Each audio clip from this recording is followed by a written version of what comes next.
All right, so we're moving into chapter 4. One thing you're going to notice as we get started with this section, you may want to make sure you remember a few things from chapter 9, because we're going to be using a lot of that same vocabulary to get started here, so you'll see that in the warm-up. So go ahead and try the warm-up. Make sure you write the problem down, show your work, and check your answers when you're done. I'll let you pause it real quick. Okay, so what we have here is we have a figure ABC. After transformation, the image of the figure has vertices A prime, B prime, C prime. Now remember, what we went over in chapter 9. Remember we had pre-image and we had an image. And the pre-image was going to be your ABC. Maybe this is like a triangle. Let's say it's a triangle. That's your pre-image. Your image, remember we call that A prime, B prime, C prime. And if it's a transformation, these are going to be congruent figures if it's a pure transformation. So anyway, they're wanting you to draw the pre-image and the image on graph paper, then identify what type of transformation we have. So as we do these, you need to draw a graph, an XY plane, and you're going to draw each one of these. So it looks like I have to go out to 5, so I'm going to go out that far. So 1, 2, 3, 4, 5. 1, 2, 3, 4, 5. I'm going to do that for each one.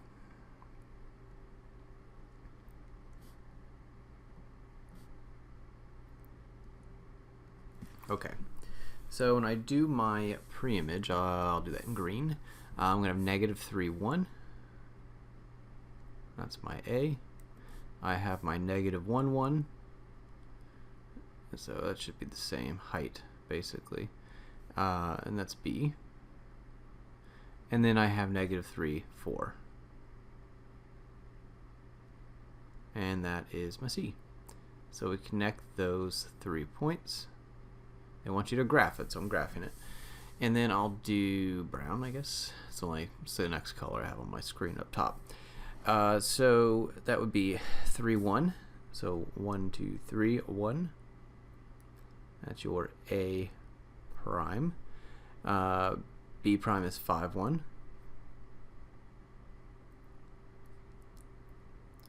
And C prime is 3, 4.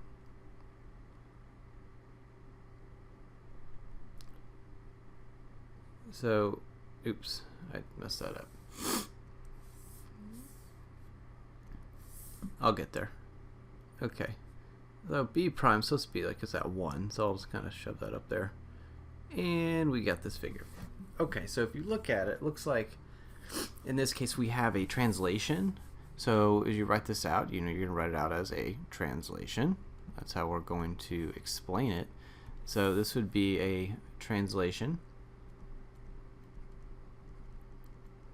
And it looks like my A to A prime went from negative 3 to 3, so it's right 6.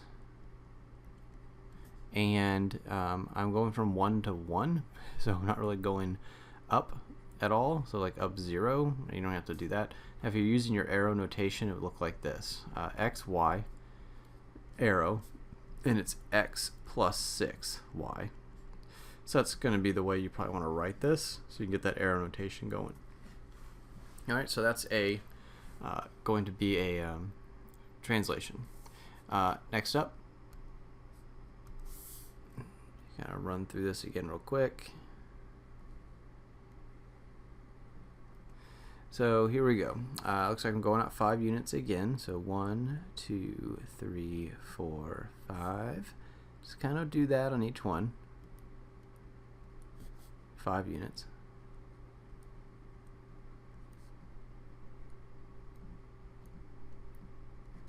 Okay, and again we'll label those points. I'll do a lighter, a thinner ink on this one. Hopefully it won't look so thick. So I'm going to have 2, 1. I have no idea where my pen is right now. There it is. Okay. It's really hard to see. Wow. 2, 1. All right, so there's 2, 1, that is A. And then I have 5, 1. So 5, 1 is my B. And 4, 3. 4, 3 is my C. So I'll connect those 3 points. Now I'll go brown here. And I have 2, negative 1. Or sorry, yeah, 2, negative 1. 2, negative 1 as your A prime. I have my 5, negative 1, which is my B prime, and my 4, negative 3, which is my C prime. So again, they wanted the graph, but remember when we did chapter 9, as we went through all these, we had our reflection rules as well, just like our translation rules. And on these, what you need to do is, you just need to look at the points and how they're being manipulated. And it looks like all the y values are switching signs. I'm going to circle that very good. So if you kind of look, those are your y values. They're switching signs, switching signs, switching signs. So this is, again, you can see the answer if you just look at the points, or you draw it and you see it. This is a reflection over the x-axis. In other words, you have x, y, and arrow, and it's x, negative y. That's your rule. And that's our warm-up. Draw the picture and explain the transformation that's occurring. And you'll see that's kind of what we're doing in this unit too. Alright, so in 4.1, what we're going to be doing is we're going to be drawing, identifying, and describing transformations in the coordinate plane. And we've done that before in chapter 9, like I said. There is going to be one new thing we're going to add to that, and the way the questions will be worded will be slightly different, but for the most part it's a review of chapter 9. So from there we're going to use properties of rigid motions to transformations to determine whether figures are congruent and to prove figures congruent. And that's the little additional thing we're going to be doing in this lesson. Okay, so some of the words we're going to learn today. This is going to be a new one right here, dilation. We have isometry, which we know, and rigid transformation, which we know. So the new one, you may want to look in your definitions. You can get a head start on it now. If not, we're going to go over it. Don't worry about it. Is the word dilation. Again, the other two are from chapter 9. We've seen them already. So this is a dilation, and what it's doing is it's changing the size of your figure by a scale factor of k. So again, if k is greater than 0, a dilational scale factor k is greater than 0, and center 0, 0, it'll map the figure xy to kx times ky. So again, what we're going to see here is we're going to have, like when we do our arrow notation, it'll look something like this. xy, and if all your x values got twice as big, it would be 2xy, or something like that. Or you may see x comma y, and if your y values got twice as big for all your points, you'd have x comma 2y. Now the thing is, these, when you do a dilation, and I'll even attach this to it as well, bring it over here, these are not isometries. So I'll say not isometric, which means they're not going to be congruent figures. So if these are parts of congruent figures, one's going to be bigger or smaller. If I change all 3 points by a factor of 2 for the x value, then they're not going to be the same length as the pre-image values because they're all twice as big. So it's going to, everything's going to double, which is not congruent. Congruent needs to be same size and shape. So it has to be the same shape, but also the same size. They will be similar figures, and again, and all that depends on how we set it up. But again, they're going to be similar in that sense. I mean, if we change all our sides, everything by a factor of 2, then it'll have the same shape. It'll just be bigger. So that's something we'll talk about. It's not really brought up yet, but we'll get to similar figures. It's kind of leading towards that. All right, so this is going to be our new guy here, the dilation. And again, if we're looking to see if something's congruent or not, that's kind of what we're we're going to be looking for is it have a scale, is it changing by a scale factor? Does it have a dilation or not? So a quick reminder as we kind of get into our examples here. Again, we're doing any transformation. Again, that original image, as I said, is the pre-image. The resulting image is your image. Make sure that it's not like pre-image, post-image, things like that. You know, it's pre-image and then image. Okay, so just make sure we have that vocabulary down, and we'll kind of get going here. Okay, so example 1, let's do this. Now we're going to apply the transformation M. So we're going to just do the transformations, kind of get us started, to the polygon with the given vertices. So we're going to identify and describe the actual transformation. So again, if they're giving you the transformation, great, but we need to describe it. So first thing I want to do in a situation like this is get my points for my image. So P prime, and again, P prime looks like I'm doing a translation here, so I'm subtracting 4 from my x values. So this would be 1 minus 4, or negative 3. The 3, your y value, is going to go plus 1. Y plus 1, so 3 plus 1 is 4. Next up, we have Q. Same difference. We're going to do Q prime now. 1 is going to get subtracted by 4, so negative 3. This next one for your y value gets added 1 to it, so that'll be positive 2. And then we have R prime. Same thing here. We have 4 minus 4, which is 0. And then we have 1 again, plus 1, which is 2. So you got your points here. Now again, what we're doing is we're applying the transformation, then we want to identify and describe it. So we applied the transformation. That you can graph these or not. It's not asking you to. I mine on a couple of these just to kind of show you. But this one's a pretty simple one, obviously, right? And it's just you're adding and subtracting numbers. So again, all we need to understand here is we apply the transformation. I didn't say to apply it to the graph or just to the points, so I just applied it to the points. So this is obviously a transformation.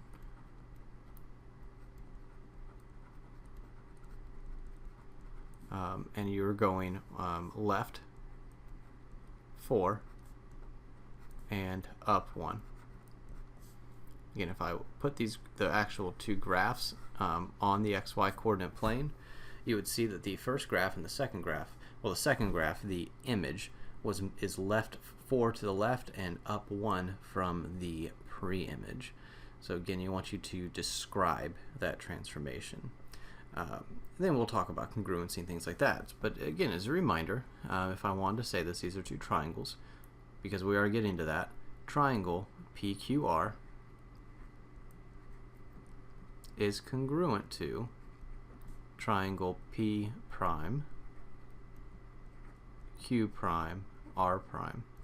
That's something to make a special note of. As we go through, we're going to really be talking about congruency as we move forward. And again, congruent, if you don't remember, I've said it a couple times. Always write it down once for you. That means, you have two figures. If you're just doing, like you're doing an equation, there's only two things in there, right? So you're talking about the congruency between two figures with the same size, that's the big one, and shape. So you can't have like a triangle congruent to a square. Okay, that would be weird. It's not going to happen. Okay, but make sure we understand what congruency means. All right, next one. Looks like we got a reflection here. Now you got to know what this reflection represents, but let's write out our points first. So this would be A prime. It's 1. X becomes X. It doesn't change. Look here, though, the y's are becoming negative y's. So if this is a positive 2, it's now a negative 2. For B prime, looks like I have 4, negative 2. And C prime, I have 3, negative 1. So again, this one you just need to make sure you understand what kind of reflection is that.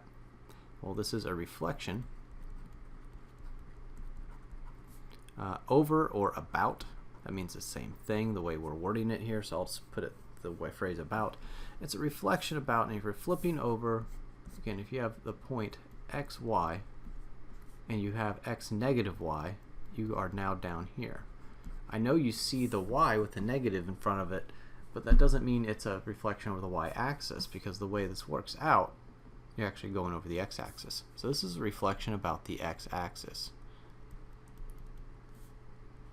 Make sure you get that right. Don't mess something simple up like that. Okay? So again, this is also congruent. These figures would be congruent because that is a transformation, and all transformations are isometric, which means they are going to be congruent figures. Okay? Alright, next up we have y negative x. You gotta remember your rules now. Make sure we get it. But let's just apply the rule they're giving me. R prime. Looks like we're taking our x and our y, we're switching places with them, but the x is switching signs. It's going from one sign to the next. So let's first flip the points. So I have 0, and then, so that 0 is my y. See, the y is here, was 0. Well, now it becomes the x, or the first value, right? So that's why I put the 0 there. Now the negative 3, it becomes my new y value, and I switch the sign. That's the minus y. So I have minus negative 3, so positive 3. Switch them, and the x value is going to switch the switch signs. Now e prime, the y becomes the x becomes negative y, or now positive 3. Remember, this moves over here and it switches signs. Next step, I have c prime, and switch them. The 3 becomes the new x value. The x value becomes the new y value, but when you move it, switch the sign, so it becomes positive 1. And finally we have t prime. Remember that here the y is 0, it becomes the x. The negative 1 becomes the y, and I switch the sign, so positive 1. Alright, so that is going to be your points, and then you have to describe that transformation. Now again, if you remember this one, that would be awesome.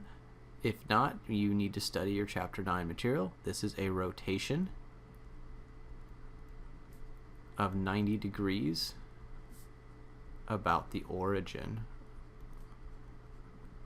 Remember, the origin is the point 0, 0. Origin. I'll fix that. So I'll try to. I can't see my eraser. I'll do it this way. Origin. And again, remember, if you just say 90-degree rotation, it's considered counterclockwise unless you specifically state otherwise. This one's counterclockwise, so we're good. Okay, so again, this is just kind of reminding you of the different transformations we did in Chapter 9. So any of the transformations that we did do could potentially be tested, so you need to make sure you recognize all of those. Now this is the one that's going to be something new. Notice here, these are all getting multiplied. So when I write my numbers out, like k prime, I'm multiplying my numbers by 3. So this becomes negative 6, and this would be negative 3. Multiply these by negative 3. Not by positive 3, sorry. Then L prime. 3 times 1 is 3. 3 times negative 1 is negative 3. And then N prime. 3 times 1 is 3. And 3 times negative 2 is negative 6. Now this is one because it's the new one. I do want to draw this graph out so you can at least see what I'm trying to describe.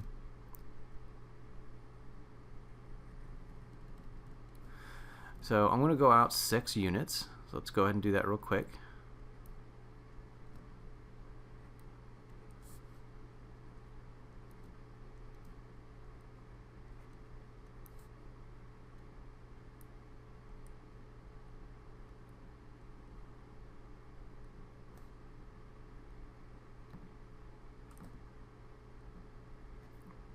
Okay, so I'm going to label my points. I'll just use black. I'll keep the color the same. So I'll do black for my pre-image. So negative 2, negative 1. So that's going to be my K. I have 1, -1 for my L, and 1, -2. Let's change that L over here, the L there. So 1, -2 for N. So 1, -2 for N. And I'll draw that pre-image. And then I draw my image. Okay. So for my image, I got -6, -3. So -6, -3 looks about right there. So that's K prime. Then I have 3, -3. And that's going to be my N prime. And I have 3, -6.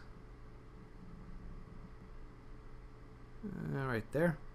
And that is, oh, sorry, I messed that up. Sorry, so this is N prime. The other point is going to be, and if I can find, I have no idea what my eraser is on any of these. I don't know what happened to my eraser, so it's kind of weird. But I'll just do this the old-fashioned way, like I have a real pen. So this would be L prime here. And if you look at the two figures, you can kind of see it here. What's happening here is we have, again, what's called a dilation. This is a dilation by a factor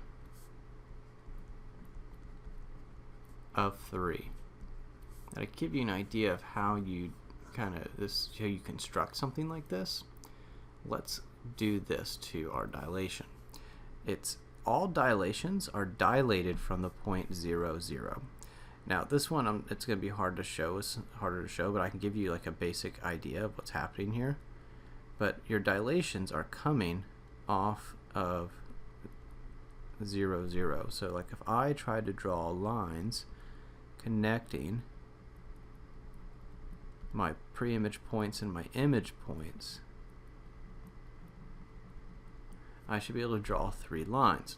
Now the ratio of the big line to the little line, like if I called this point P, then the ratio of P, PK to PK prime should be 1 to 3. Okay, so if you're able to kind of get those links, we're not going to go ahead and find those links. But if I did PL to PL prime, that would be 1 to 3.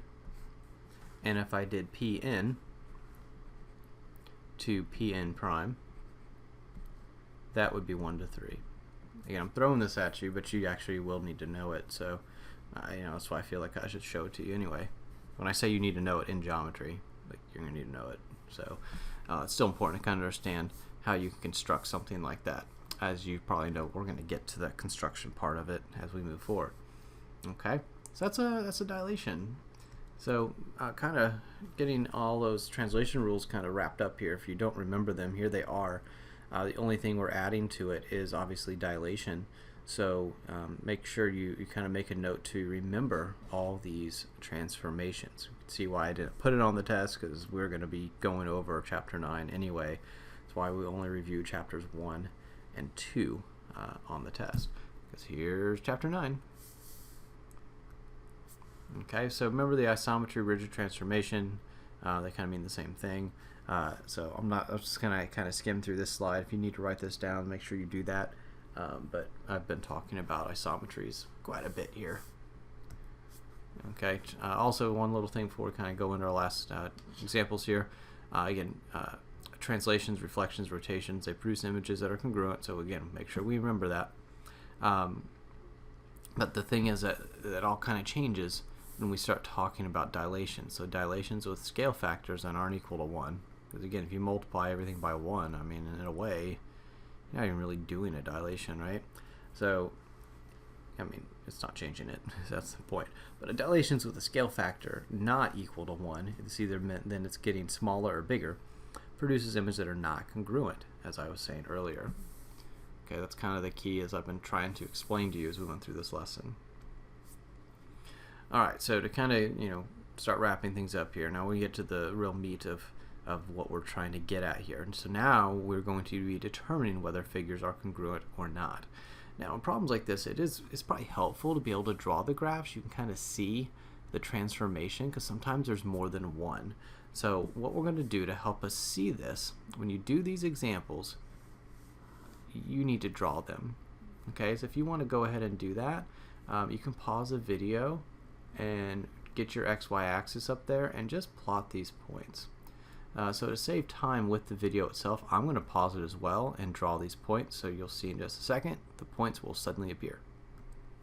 Alright, so like magic, it appears. Here's your pre-image and image. Now the reason why I say to draw this, you might find yourself doing multiple transformations in one problem, so you want to be able to try to see the problem so you can see the figure, so you can see the transformations. Like you can see if it's flipped upside down, then I know I probably did a reflection at some point, and then I can translate it to get it where I need it to be or whatnot. Or I can tell if it's rotated, then I know that there's a rotation involved, and it helps me kind of see what I need to do to get there. Now, if along the way we have to do a dilation to get where we need to be, then we know that these are not going to be congruent figures. But as long as I'm doing transformations, they're congruent figures. So it looks like here, the image and the pre-image, it looks like it's more like a shift of vectors. You can kind of see I can draw a vector here, and a vector here. It looks like I would match up. Now I got to double check here, but it looks like if you use C, it looks like I'm going down 1, 2, 3, left 1. So left 1, down 3. And if you kind of match these up, if you subtract 1, that matches. Subtract 3, it matches. Look at B and Q. Subtract 1, subtract 3, they match. Look at CR, subtract 1, subtract 3, they match. So from here you can say, triangle A, B, C to triangle PQR. If I want to kind of map it, it uses the transformation. I'll use arrow notation here. X, Y, and it goes X minus 1, and then Y minus 3. So again, determine whether the polygons are congruent. So since it's a transformation, so it uses that transformation, therefore triangle ABC is congruent to triangle PQR.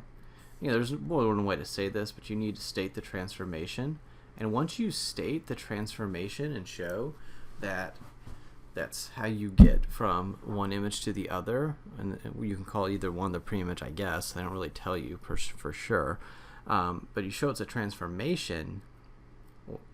Well, in this case the transformation is a translation, and you show that, then you stated that they're congruent figures. That's how you prove it, because we know, all transformations are isometric, which means they produce congruent figures. Now, of course, they're not always going to be that easy. Why would they be? So let's go to the next one. Again, I'm going to pause the video. When I unpause it, you will have your figures drawn, so you should be drawing these as well right now. Okay, so here we go. Now as you look at these two figures, hopefully you're realizing that looks like we have a dilation going on, because if you look at the figures, PQR looks bigger. So not only is it bigger, it looks like it's gotten moved just a little bit, but again, you want to kind of try to get a look at how is it moved. It's a translation if it's been moved. So we got a translation, as you can see, because it's not rotated or flipped or whatnot. So we got a translation, dilation. So what we need to do is look at our figures and see if we can figure out how to get from ABC to PQR using one, if not both, of the translations and a dilation. So let's look at our points. Now the easiest route to look at here is to just kind of see if we can find a factor for the x's and a factor for the y's that's consistent throughout. So is there a number that I can multiply by each time and get a 3 here, multiply the 4 by a number, get a 6 there, multiply this 4 by the same number, get a 6 here. So that's where you can kind of start. Let's look at our x values. So I'm going to look from 2 to 3. So I'd say 2 times some number k equals 3. And I want to see what would that number be. Well, solve for k. So divide by 2. Let's see what that number is. So k, is obviously 3/2. Now let's do the same thing with our y values. Because these numbers don't have to be the same. They might be here, but they don't have to be. So this is going to be negative 2k equals negative 3. So in this case, I'll divide by negative 2. So in this case, k would be 2 negatives, make a positive 3/2. So all you really need to do at this point is then check to see if this is consistent throughout. So again, I would try it again. I'm going to try it with 4 and 6. But instead of 4 times k, let's just go 4 times 3/2. Actually, let me fix that. I'm going to, there we go. I'm going to go 4 times 3/2. I want to see if I get 6. So 4 divided by 2, or you can just multiply across, but I'm going to cross cancel. 4 divided by 2 is 2 over 1. So this would now be 2 times 3, which is 6, which is what I should get. Come over here again, try it with the negative 2 and the negative 3. Well, I already know that works because it's the same as the last point. So I don't need to test that one. Come over here with 4, 6. That already did that on the last point, so that works. Come over here, negative 4 over 1 times 3/2. Let's see what I get. This time I'll multiply across just to show you it doesn't matter. So negative 4 times 3 is negative 12. 1 times 2 is 2. So you get negative 6. It works. So looks to me like we have a dilation of 3/2 for both x and y. So you want to write that out for your answer. So again, if you look at the directions here, what we're doing, it's saying determine whether the polygons with the given vertices are congruent. So this is a dilation. If you want to write the arrow notation, it's x, y, 2, 3/2 x, and then 3/2 y. Because it's a dilation, you can say therefore this is not, let's go not isometric. Again, anytime we have a dilation, it's not an isometry. And there's example 2, part B. Anytime we got a dilation, right? So that's how you check your dilations. Look, just find that common factor. This is how you really, this is the most important step right here, is where we're finding out what k is. And then we're just checking to see if it's consistent. If it's consistent, then we got a dilation, and we know that. Okay? Alright, so last example, and then we'll go to our kind of wrap up lesson quiz, stuff like that. Okay, so in this case, we're trying to prove that the polygons with the given vertices are congruent. So they're giving you 2 polygons, so you know the drill. We're going to draw these out, and we're going to prove that they are congruent. So and the only difference here is they're kind of telling you they're congruent. We just got to figure out how to show that. So let's go ahead and pause the video and draw these. So I hate to do this to you, however, I need to. There's had a slight typo on point R, so make sure you take a second and fix that. That R should be 70. Maybe you were looking at this and say, hey, these aren't congruent. You've probably been right. But I fixed that. If you change the R to 70, we can get there. So make sure you fix that. If you got to pause it real quick, go ahead and do that.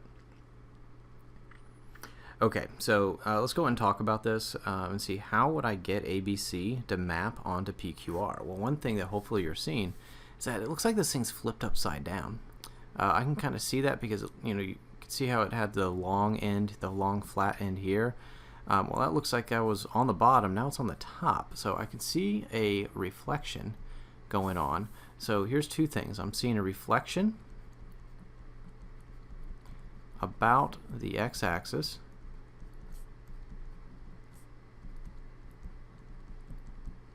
So I'm going to have to write this out as a proof, but let's just kind of get our information here. So we got a reflection about the x-axis, and I'm going to kind of just do this. We'll write this out as a sentence later. If you have that, that's still fine. I'm just going to write my arrow notation. So I have xy, which becomes x negative y. So if you look at your points, let's do a prime, b prime, and c prime real quick. This would now be negative 4, 2. Now I have negative 2, negative 1, and I have 2, positive 2. And now I need to somehow see if I can get these to all match. Now maybe we can do just a translation. Now that would be the same orientation if you flipped it. So now let's try to slide it over. So I want to become 1, 0. So in order to do that, I'm going to have my x, y, and we'll double check all of these, but I'm going to go x, and I want to go from negative 4 to 1, so I'm going to add 5. My y, I need to go from 2 to 0 to get to p, so that's going to be 2 to 0 is going to be minus 2. Now let's see if they all work. Negative 2, and let's just write these all out, a double prime. Okay, so a double prime, that's going to be negative 4 plus 5 is 1. 2 minus 2 is 0. That one we know works because that's the one I was using to find my transformations here, my translation. Now b double prime, so that'd be negative 2 plus 5, so that'd be 3. And negative 1 minus 2 is negative 3. That's what I have, so that's good. Finally, r double prime, that would be x plus 5, so 2 plus 5 is 7. And 2 minus 2, y minus 2 is 0. So this all matches. So again, you say prove it, you need to state your transformations. So the translations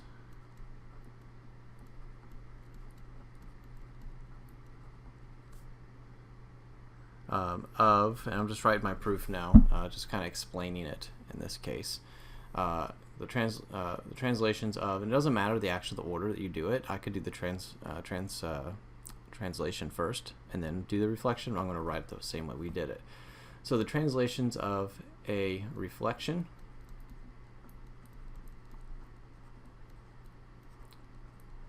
about the x-axis and a translation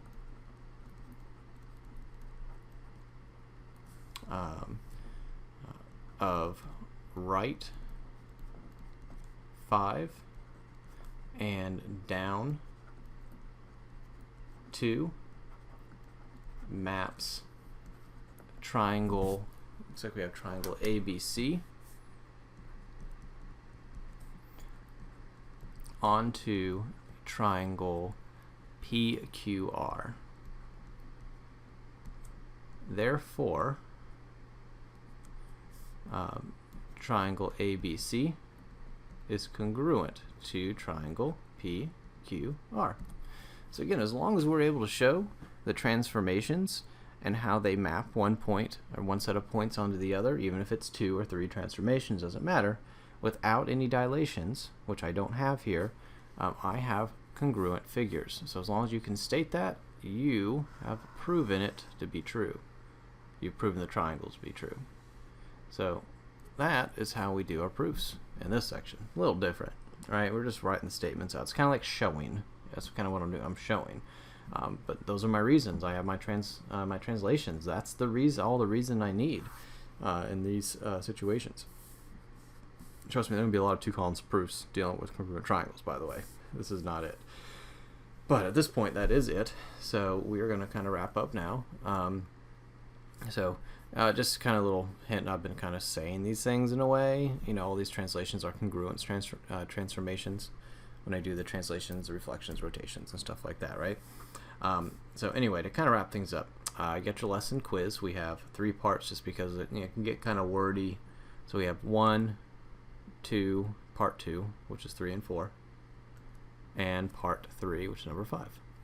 Okay, so make sure you work that out and do your reflection, and I'll see you guys in class.